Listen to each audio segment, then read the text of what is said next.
Hit the bell icon on YouTube app and never miss any update from Mobizium. The impressions of many phones in the first few weeks seems promising, but later what happens is it doesn't meet our expectations and we start regretting every decision we made in our life. And we end up burning a lot of money for that phone which we thought was useful, and especially this happens when the phone is an expensive one. Like take an example of HTC U Ultra, all top of the line specifications, but it wasn't worth half the price for that shiny bag. Well, this is a matter of past, but today I'm going to talk about why you should and you shouldn't buy OnePlus 5. So welcome to Mobizium guys, let me take you to my experience with OnePlus 5.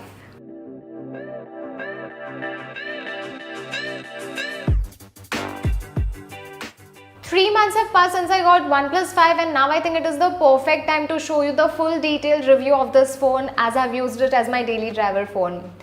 The base variant of this phone is sold at 33,000 rupees in India. It packs all the top of the line specs and it provides a powerful near to stock Android experience without breaking the bank. So firstly, when I bought this phone, only two variants were available, but now you get gold color variant as well. There were some controversies regarding the design and benchmark cheat, but in my opinion now nobody cares about it. Starting from the build quality, the aluminum unibody feels nice to hold and there were some scratches on the back, but to be honest it surprisingly disappeared after a few days. But that is not the case with the camera protrusions, like it is the most scratched and damaged part in my usage. The alert slider which I use rarely is hard to slide and it is on my unit because of texture on the slider doesn't provide enough grip. The phone is a bit wider to wrap our hands and it is nearly impossible to use it with one hand. The only thing we loved about OnePlus 5 is its performance. It comes with the latest Snapdragon 835 processor with up to 6GB of RAM, and if you're a crazy nerd then you can go up to 8GB model as well. It is one of the fastest phone in the market right now and it is not going to change anytime sooner. And as we already know, the fingerprint sensor of this phone is quite fast, but this is when the smartphone was new. Now after loading many apps and using it, I have noticed it slowing down with a few milliseconds. Now this is not a big deal, but yes, you should at least know that it slows down.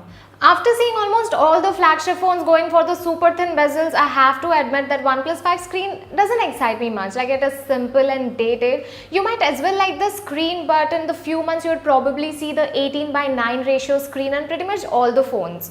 Well, OnePlus had the time, but they decided to sleep on this change this time. And if they are coming up with a compact phone with new screen next year, then I would rather say you're playing the iPhone game now.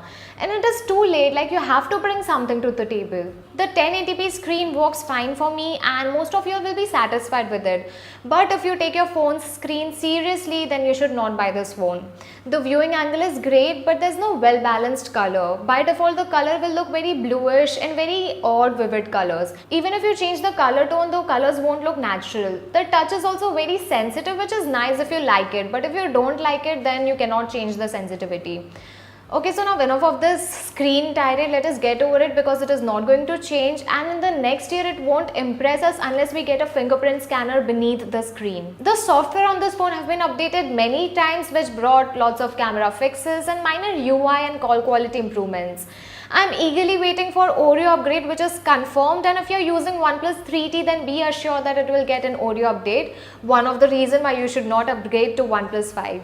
The phone runs on latest Oxygen OS by OnePlus, which is a light skin on top of Android Nougat which brings under the hood improvements and features. The camera is good but not that good as iPhone 7 and the image quality is also the same, nothing has changed except for the support of stabilization and 4K recording. I don't know whether this is a feature or a bug, but whenever I switch to video mode, the subject appears closer than the picture mode and it gets worse in the slow-mo mode, like it gets zoomed twice. The depth effect have not changed much and it still have the same blurry edges. Despite the great hardware, the photos don't impress me much. Even in good lighting, photos featured softer edges and less detail than I expected. In low light, photos were often noisy. Autofocus was pretty fast but not always accurate. The phone can easily last for a day if you're a light user and the on-screen time we get is 2 to 3 hours only. The dash charger quickly charges the phone in like an hour and it might not sound very exciting to you right now, but when you compare the charging rate difference between OnePlus 5 and other phones, it will simply blow your mind. It has all the sensors you would expect from a 2017 phone.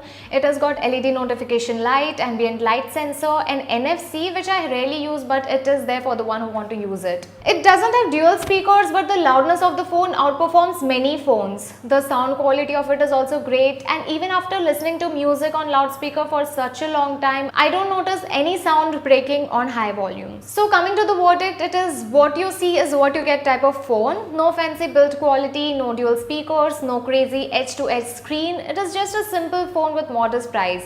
And after using it for so long, I still think it is a really good phone that won't disappoint you. But if you're using OnePlus 3 or 3T, then you need not upgrade it. You can wait for Oreo update and then rather buy a new phone next year. Google Pixel 2 is launching in coming weeks, running on the brand new Snapdragon 836, but smartphone manufacturer will continue to make phones with Snapdragon 835 CPU for a year or two. But what I think is there won't be much performance difference. So save your money and buy OnePlus 5. And if you already have OnePlus 3T, then no need to upgrade to OnePlus 5. So this was my experience with OnePlus 5 after 3 months. Do let me know what you guys think about OnePlus 5 in the comment section below. If you found this video to be useful, give it a thumbs up and subscribe to our channel for more tech videos. And if you want to watch tech videos in Hindi, then we have our channel Mobizium Hindi as well. Do visit and subscribe to it. Thank you so much for watching. This is Ruchi Shah from Mobizium signing off.